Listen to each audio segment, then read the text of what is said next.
met in, let's see, it must have been 1960. And to this day, I remember exactly, I walked in the back door into the kitchen.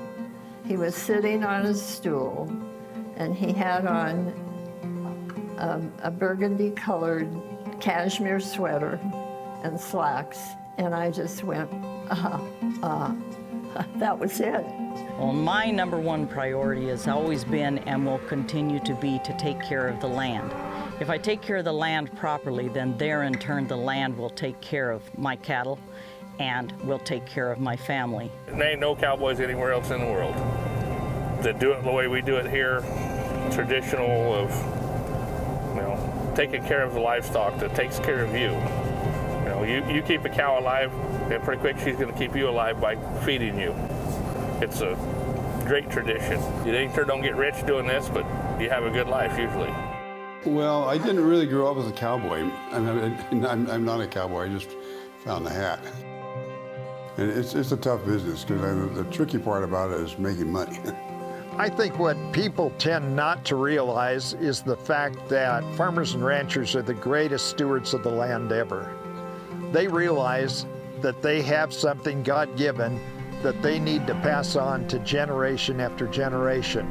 Oh, pretty much everything you've seen us do so far has not been something that's easy to do, man. And so then we would swim our cattle across the middle fork of the San Joaquin at Miller's Crossing, and it was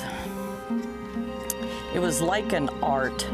There are a lot of different cattle ranchers. You have the more progressive who are going into four-wheelers and not getting away from using horses. It's becoming more of a cattle farm. They're more about the money than the tradition.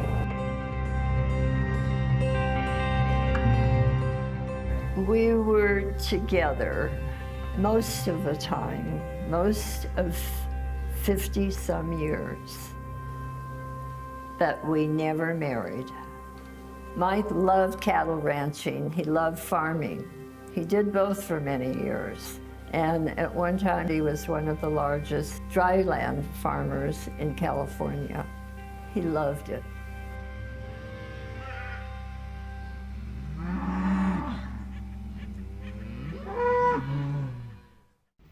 Production funding for American Grown, My Job Depends on Ag, provided by James G. Parker Insurance Associates, insuring and protecting agribusiness for over 40 years. By Garv Bennett, the growing experts in water, irrigation, nutrition, and crop care advice and products. We help growers feed the world. By Golden State Farm Credit, building relationships with rural America by providing ag financial services. By Brandt, professional agriculture, proudly supporting the heroes that work hard to feed a hungry world every day. By Unwired Broadband, today's internet for rural Central California, keeping Valley agriculture connected since 2003. By Hodges Electric, proudly serving the Central Valley since 1979. And by Valley Air Conditioning and Repair, family owned for over 50 years, proudly featuring Coleman products, dedicated to supporting agriculture and the families that grow our nation's food.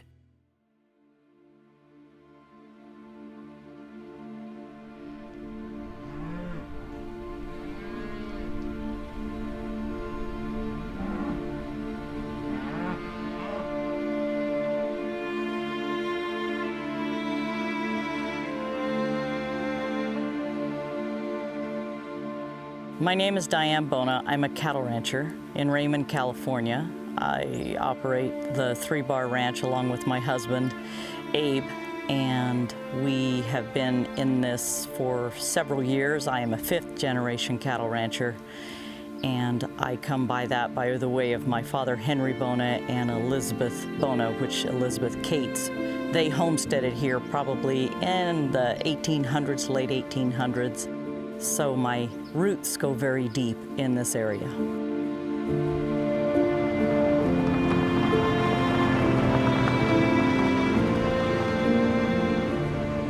My life as a child was very unique, and at the time I might not have known how very, very lucky I was, but we would be in the winter here in Raymond and in Corscoll, California.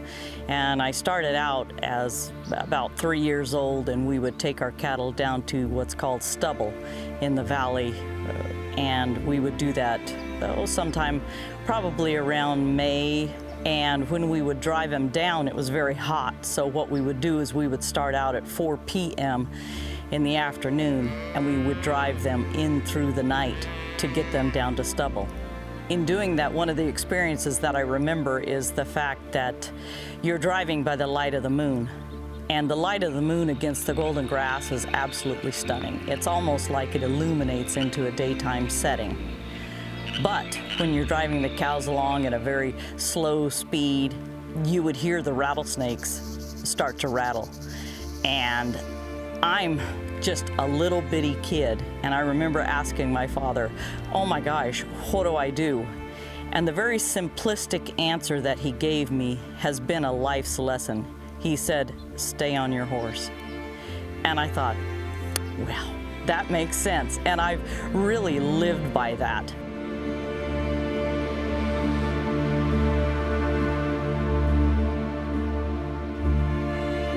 When Mike came home, he took over his dad's operation. I mean, his dad said, you do it. And in essence, hired him to run his business, and Mike started his own. The first thing Mike did, he had saved his money. He's always been saving money. And he bought, I think it was about 50 head of cattle. Got taken to the cleaners, first step out. And that was his beginning, and he ran his dad's operation. His dad did not pay him. He did not expect a salary, but he always said Dad bought him all the cigarettes he wanted to smoke. That was his pay, and that's when he took off.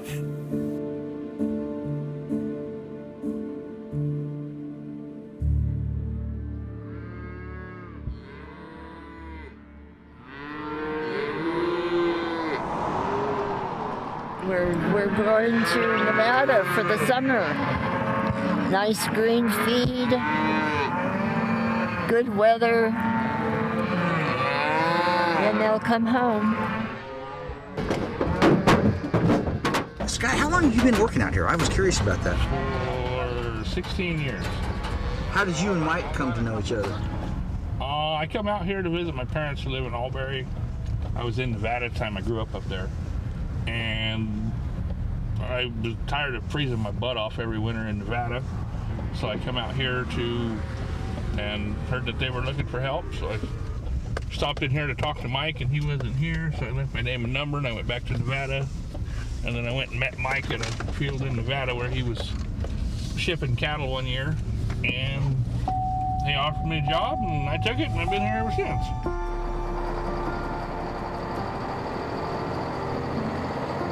I have known Mike for pretty close to 50 years. And Mike was one of a kind. Either you loved him or you didn't, kind of a deal.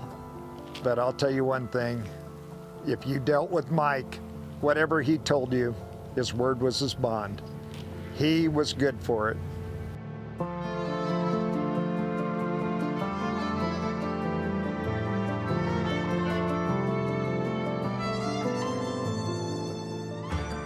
The cattle industry isn't the easiest thing for a person to get involved with. There are seemingly ups and downs financially that sometimes it's hard to plan ahead. You see the cattle out in the hills or in pastures, and you think, well, how easy they've got. Look at the grass, look at the feed they've got. And where's the cattleman? There's just these lovely animals out there, and the next thing you know, you go to the grocery store and you buy your meat and go home and enjoy it, and you have no idea what goes on between raising that baby calf to the point where it's ready to go to slaughter and it's providing nutrition for your family, and it's been work every moment of the way.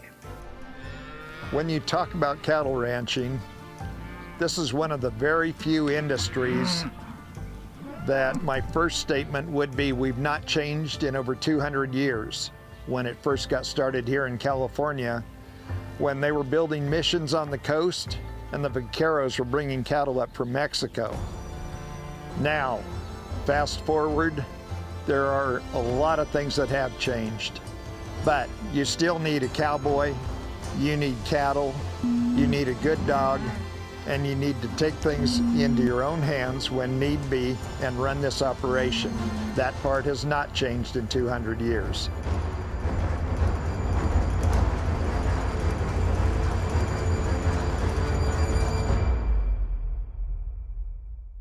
So when you see calves like that, when will you wean them off their mom? These will still get weaned spring. They'll get weaned next fall. Okay, so they'll stay with their mom that whole time. Mm-hmm. Yep. Even when you ship them over to Nevada. Yes, I ship them as pairs to Nevada. Okay, and when you put them in the truck, they don't ride in the same place, but that doesn't matter. They know who they are. No, once you unload them in Nevada, you put them in a corral or hold them all together for however long it takes. Sometimes it can take up to 2 hours, and you make sure all the babies find their mamas, and then you ease them out. Adios, amigo. You have to take some pride You do. in knowing that you're growing food for people. Yes, you're growing a crop that you want to grow the most quality of crop of calves you can. One, you get the best profit you can, but also to put out the best quality beef you can. You want to have, antibiotic free, no steroids, just good quality, solid beef of something that the American or anywhere in the world they'll enjoy. I feel you're never going to replace the horse for working cattle. Why is that? Because when you go to gather cattle, if you're on a four-wheeler can't move sideways and turn a cow back. You gotta make a big old loop, and then you get your cattle stirred up more. But if you go to gather these cows with a horse, they're all gonna walk right down here to the water, and then you can ease them along down the fence line and turn them out, and just have a more calmer cattle, which is obviously gonna gain better weight, be happier cows, and not be hoorah'd so much.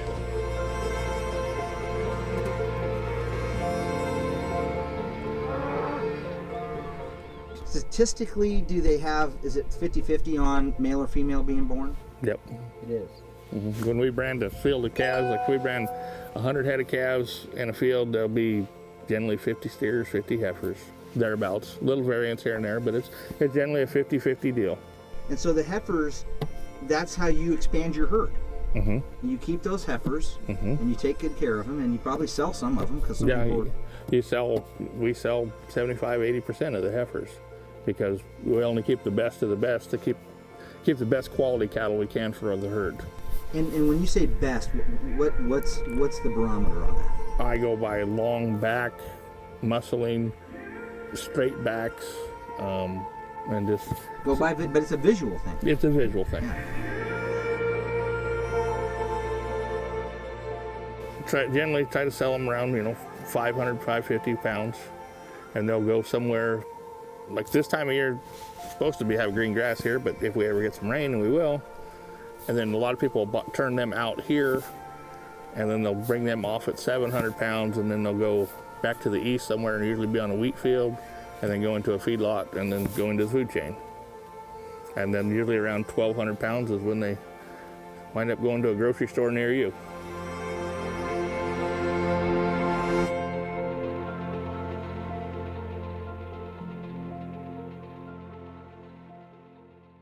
My father got us into it.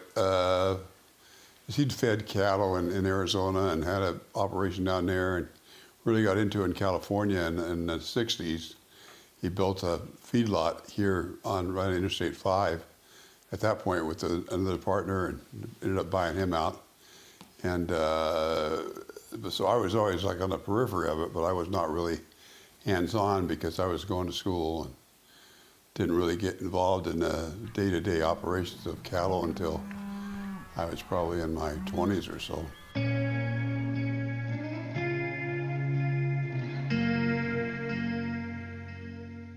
Traditionally, I don't know if that will go on or not, but I hope it does. I mean, I hope there's a spirit of the West and a spirit of you know, being on the frontier and trying to always, you know, improve things, and you're trying to improve your herd or your techniques, but it's not an easy business, really.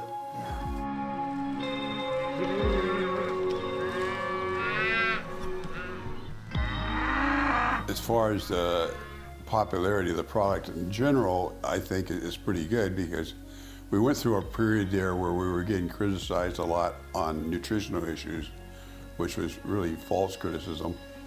But we've been able to counteract that. And I think people now don't view beef as a detriment to their health. And we think it's really an attribute to your health. It's got protein and iron and zinc and a lot of things that you need. So we need to keep hammering that home with the public that eating beef is good for them.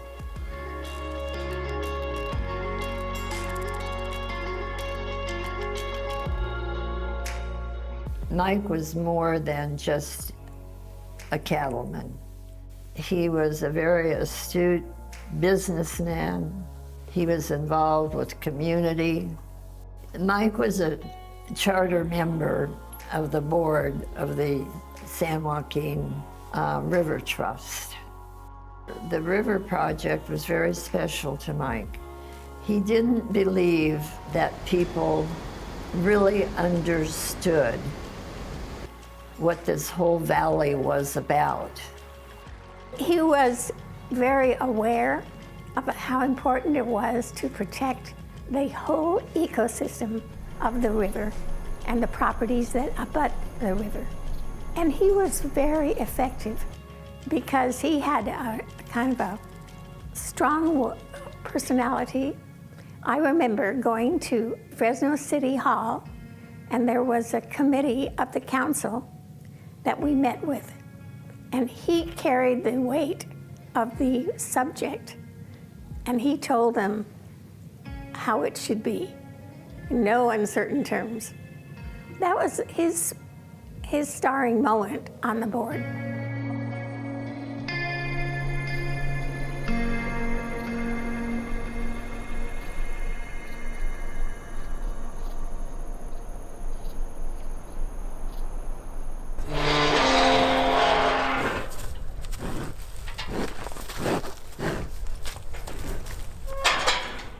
Every animal has its own personality or disposition.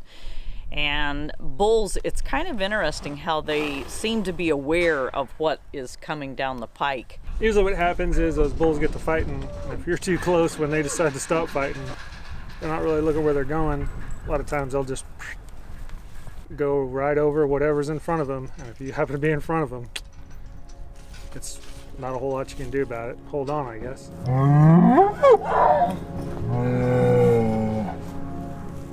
Within our ranching community, we have like a family bond. You might not be blood, but it's a family feeling that you have. And so when there is a challenge, say for instance, like the creek fire this year, now there are circumstances where you don't have time. And a friend of mine, a good friend of mine, he did not have time during this creek fire to react fast because the fire was faster. And he lost about 90% of his herd. It was really heartbreaking and devastating to his family, his future, etc. And myself and fellow other permittees, we got together and we decided that we needed to help in some way. We knew right off the bat. I mean, we were at Huntington when the fire started, and we evacuated out of there on Saturday morning, and we knew right away. Well, I shouldn't say that. I still was in hopes that they were going to get control of the fire. By Sunday afternoon, Sunday morning, we were pretty sure that cattle were in trouble. The fire was raging. It had done some scary, scary things. We were just hoping that they could find a spot somewhere to get out of harm's way. And, if they could drop to the lake, maybe. We just didn't know. When we got to our permit on Saturday, they reluctantly let us in, and but we were going to be in active fire, some active fire. When we got up there, everything was devastating. It just black sticks. There was no forest where we were. Right off the bat, we found 2 dead cattle, all burned up. Our first live bunch is only about 6 or 8 head, and but there was one down in the meadow, and we had to euthanize her. And then my son was actually in a side-by-side, and he found a big group of cattle. So we got that, about 60 head in one group, and we got those, but we were in ash and fires here and there, still trees burning. My daughter-in-law put together a crew to veterinary inspect all the cattle that we had got down the previous day. We got back down. On the way down, my daughter-in-law sent my wife a note and said, everything's inspected, 90% cull, which I didn't understand. A 90% cull, what does that mean? And we got down here. Out of the 81 head that we had either seen or gathered, we only ended up keeping 12 of those. The others were either dead or had to be euthanized.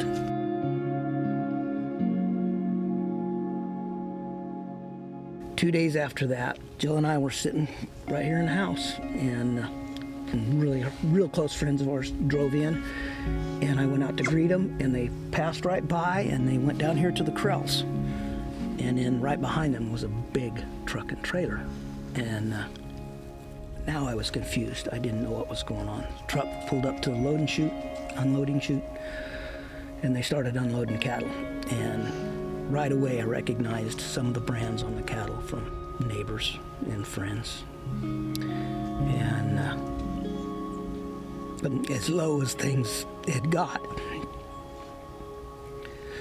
Jill and I looked at each other, and tears started flowing again, but tears of appreciation. And while they were unloading the cattle, I asked Gary, what's going on? He goes, well, it's just a lot of people that think an awful lot of you guys. They unloaded 40 head of cattle and had all the paperwork. They had met up down at the Harlan Ranch and got all the paperwork done on them, and they gifted us 40 head of cattle.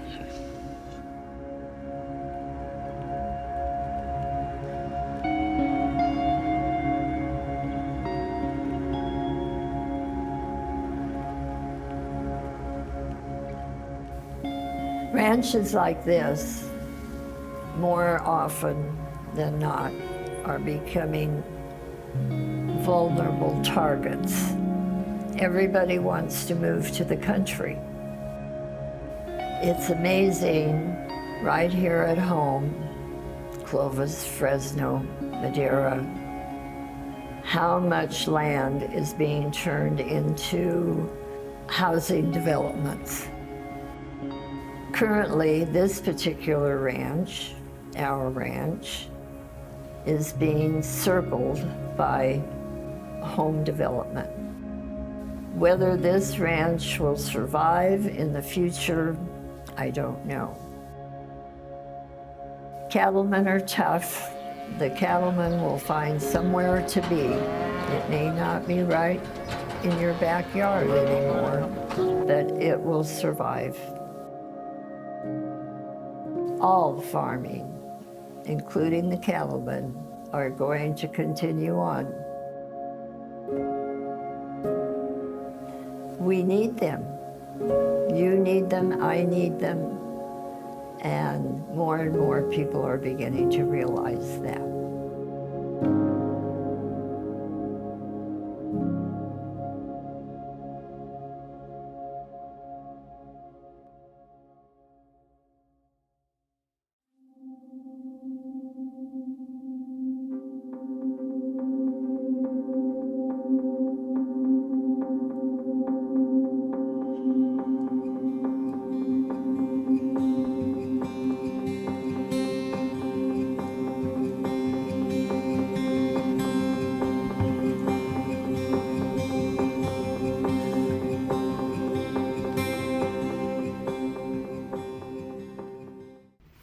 Production funding for American Grown, My Job Depends on Ag, provided by James G. Parker Insurance Associates, insuring and protecting agribusiness for over 40 years. By Garv Bennett, the growing experts in water, irrigation, nutrition, and crop care advice and products. We help growers feed the world. By Golden State Farm Credit, building relationships with rural America by providing ag financial services. By Brandt, professional agriculture, proudly supporting the heroes that work hard to feed a hungry world every day. By Unwired Broadband, today's internet for rural Central California, keeping Valley agriculture connected since 2003. By Hodges Electric, proudly serving the Central Valley since 1979. And by Valley Air Conditioning and Repair, family owned for over 50 years, proudly featuring Coleman products, dedicated to supporting agriculture and the families that grow our nation's food.